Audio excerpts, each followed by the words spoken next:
अभी एमपीपीएससी में पिछले 3-4 सालों से भारत छोड़ो आंदोलन पर कई सारे क्वेश्चन आ रहे हैं, तो हम एक छोटा-सा वीडियो भारत छोड़ो आंदोलन पर स्पेसिफिकली बनाएँगे, है ना? इसे ध्यान से देखिएगा। सबसे पहले तो ये शुरू क्यों हुआ और कब हुआ? तो 1942 में ब्रिटिश सरकार ने एक मिशन भेजा था जिसे हम बोलते हैं क्रिप्स मिशन, ठीक है?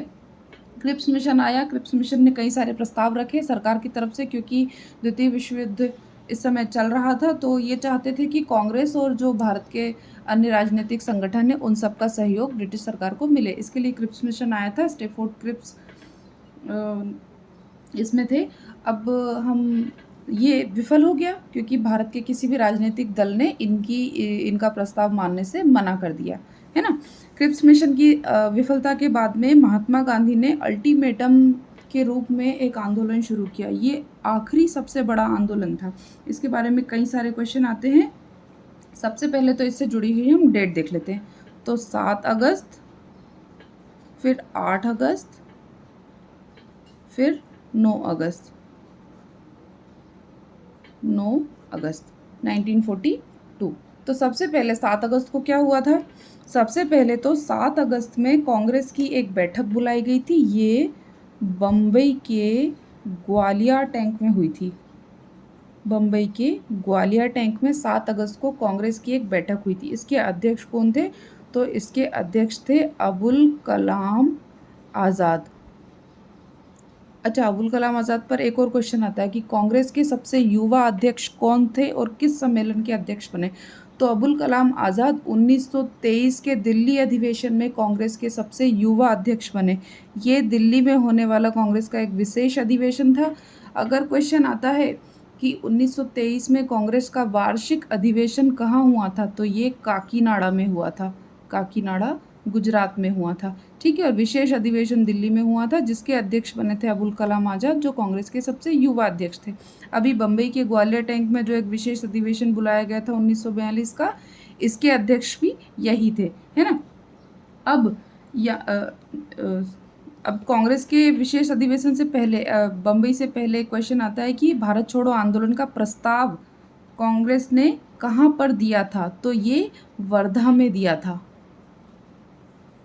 ठीक है? बम्बई में नहीं दिया था। जो प्रस्ताव बनाया था वो वर्धा में बनाया था, लेकिन बम्बई के ग्वालियर टैंक का जो विशेष अधिवेशन था ये इसीलिए बुलाया गया था कि आंदोलन को शुरू कैसे किया जाए। अब 8 अगस्त 1942 को कांग्रेस ने महात्मा गांधी के भारत छोड़ो आंदोलन प्रस्ताव को स्वीकार किया, ठीक है?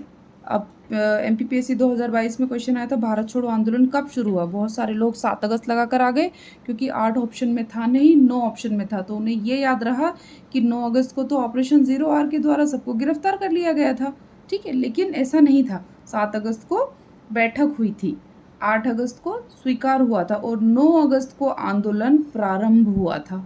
और इसी समय महात्मा गांधी ने करो या मरो का नारा दिया था, है ना? अब करो या मरो के नारे पर 2017 की पीएससी में क्वेश्चन आया था कि ये किसने दिया था?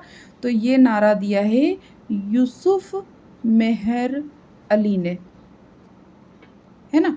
हालांकि 1942 के भारत छोड़ो आंदोलन के समय महात्मा गांधी ने लोगों का आह्वान किया था और इस समय इन्होंने करो या मरो शब्द का प्रयोग किया था। अगर स्पेसिफिकली भारत छोड़ो आंदोलन लिखा हुआ हो तो ही हम इसे महात्मा गांधी लगाकर आएंगे, अगर ये मेंशन नहीं हो तो हम यूसुफ मेहर अली लगाकर आएंगे। हो गया? अब इसी 9 अगस्त 1942 को ब्रिटिश सरकार ने एक ऑपरेशन चलाया था, ऑपरेशन ज़ीरो आवर। और इस ऑपरेशन के तहत सारे जितने भी कार्यकर्ता थे आंदोलन में भाग लेने वाले, उन सबको गिरफ्तार कर लिया गया था। अब गिरफ्तार करने के बाद में इन्हें अलग अलग जगह पर रखा गया था। ये क्वेश्चन आ सकता है क्योंकि ये अभी तक नहीं आया है, ठीक है? सबसे पहले हम बात करते हैं महात्मा गांधी की। तो महात्मा गांधी के साथ में सरोजिनी नायडू भी थी। सरोजिनी नायडू, इन्होंने सविनय अवज्ञा आंदोलन के समय नोआखली से नेतृत्व किया था, इसको हम आगे पढ़ेंगे। प्लस इनके साथ में कस्तूरबा गांधी भी थी, ठीक है? कस्तूरबा गांधी भी थी। इन सबको कहाँ पर रखा गया था? इन्हें आगा खां महल, ये पूना में है, यरवाड़ा जेल के पास में है, आगा खां महल, यहाँ पर इन्हें रखा गया था। फिर बाकी के जो अन्य क्रांतिकारी थे इन्हें कहाँ रखा गया था? इन्हें रखा गया था अहमदनगर दुर्ग, ठीक है, अहमदनगर दुर्ग में रखा। फिर 3 लोग और थे जिनके बारे में स्पेसिफिकली पूछा जाता है कि इन्हें कहाँ रखा गया था। नंबर 1 तो JL Nehru, number 2 Rajendra Prasad, number 3 Abul Kalam Azad. सबको एक साथ नहीं रखा गया क्योंकि एक साथ रखने से फिर से किसी न किसी षड्यंत्र की आशंका थी, तो इन्हें सबको अलग अलग जगहों पर रखा गया था, ठीक है। अबुल कलाम आज़ाद को तो ज़रूर रखेंगे क्योंकि इन्होंने ही तो अध्यक्षता करी थी। अब सबसे पहले जवाहरलाल नेहरू की बात करते हैं तो इन्हें अल्मोड़ा में रखा गया था, अल्मोड़ा की जेल में रखा गया था। फिर राजेंद्र प्रसाद की बात करते हैं तो इन्हें बांकीपुर जेल में रखा गया था। फिर अबुल कलाम आज़ाद की बात करें तो इन्हें बांकुड़ा में रखा गया था। इन तीनों का स्पेसिफिकली अलग से याद रखने के लिए मैं एक छोटी सी ट्रिक यूज़ करती हूँ। मेरी एक फ्रेंड थी स्कूल में अज़रा, तो मैं अज़रा के नाम से याद रखती हूँ कि बाकी सबको अहमदनगर में रखा गया था, महात्मा गांधी के साथ 2 महिलाओं को आगा खां महल में रखा गया था और 3 लोगों को अलग अलग जेलों में रखा गया था जिनका नाम अज़रा से आता है। अ से अबुल कलाम आज़ाद, ज से जवाहरलाल नेहरू, रा से राजेंद्र प्रसाद। अगर आपको भी याद हो जाए तो आप लोग भी याद रख सकते हैं, है ना। ये तो हो गए किन किन को कहाँ कहाँ रखा गया था। अब जब आंदोलन के जितने भी लोग थे उन्हें गिरफ्तार कर लिया गया तो कुछ लोग थे जिन्होंने भूमिगत रहकर आंदोलन को सक्रिय रखा था और रेडियो के द्वारा आंदोलन का प्रतिनिधित्व करा था और आंदोलन का प्रचार करा था। ये 2019 के एडिशनल मेंस में पूछा गया था, बहुत सारे लोगों से नहीं बना। क्वेश्चन अगर आता है कि 1942 के भारत छोड़ो आंदोलन में किन लोगों ने भूमिगत आंदोलन चलाया, है ना, किन लोगों ने भूमिगत आंदोलन चलाया, तो नंबर 1 नाम आता है उषा मेहता का, जिन्होंने रेडियो से आंदोलन को संचालित किया। नंबर 2 नाम आता है अच्युत पटवर्धन और नंबर 3 नाम आता है राम मनोहर लोहिया, जिन्होंने एकात्म मानवतावाद की अवधारणा दी है, ठीक है।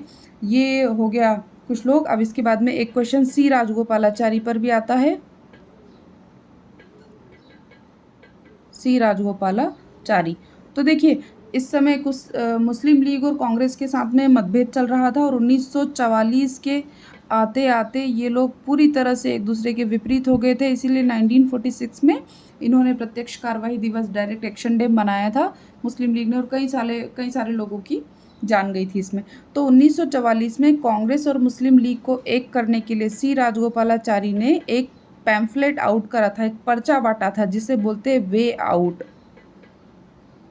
अगर कभी पूछे तो। ये हो गया हमारे भारत छोड़ो आंदोलन से जुड़े हुए कुछ छोटे छोटे फैक्ट। आप इसका स्क्रीनशॉट ले सकते हैं चाहे तो, एक मिनट, हाँ आप इसका स्क्रीनशॉट ले सकते हैं और इसे नोट कर सकते हैं।